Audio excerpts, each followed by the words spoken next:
it out to a race, and I was gonna roll race a Ferrari actually, and I was driving my daughter home, and just like literally out of the blue, I stopped at a red light, and the car, when I went to take off, now driving the car very easy, you know, see that? I just completely lost any gears.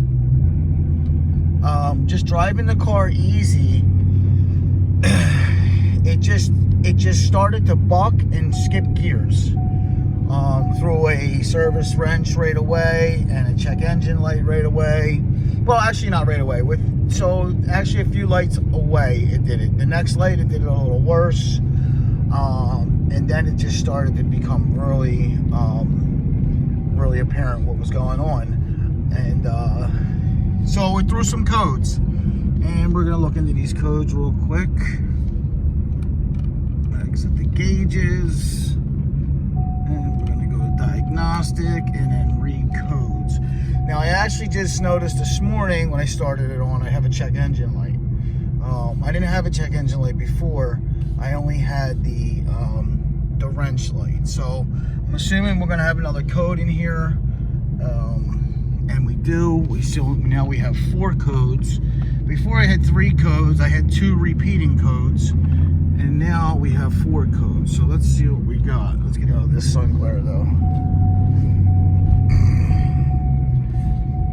Let's see. Okay, so it's the 741 and the 744 is what I had. I had double 744s.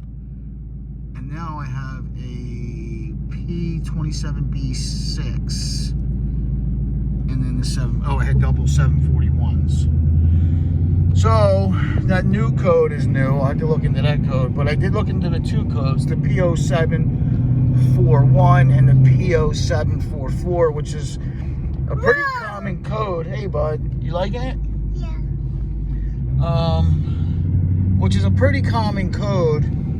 Now I did look into them 2 codes, and you know, the P0741 and the P0744 are, there's actually a TSB on them codes for this car, but the build date's got to be before November of 17, which my build date is, you want num-nums? Okay. Which my build date is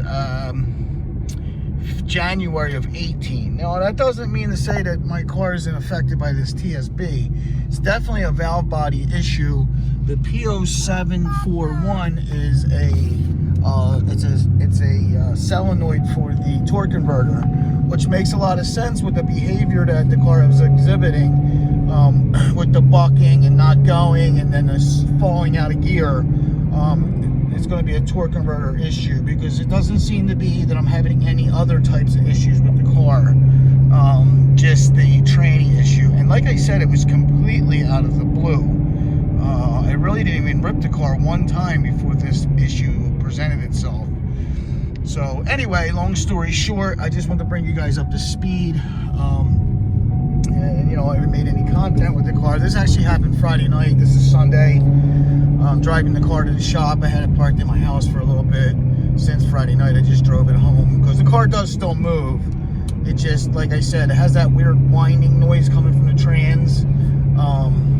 Not that I'm out driving the car. I just drove it right home. I would never drive the car in this condition. It's definitely not good for the car, but I had no choice, so I just drove it home. And now I'm just driving it back to the shop. So anyway, I got a valve body coming. We're gonna throw a valve body in it, and hopefully that clears up the issue, because like I said, there is a TSB on it, and the TSB is to replace the valve body. So long story short, I'm gonna be down for a little bit, probably maybe a week or so. I don't even think a week. I'm actually going to Florida next week for the weekend, so I'll probably just put the car in the shop. I might pull the pan down before I leave. I might not. I don't know yet, but it'll be up and running as soon as possible, and we'll be right back out there. The season's almost over. It's really getting cold out, and hey, it is what it is. You know, things happen. It's the name of the game. So stay tuned, guys. God bless.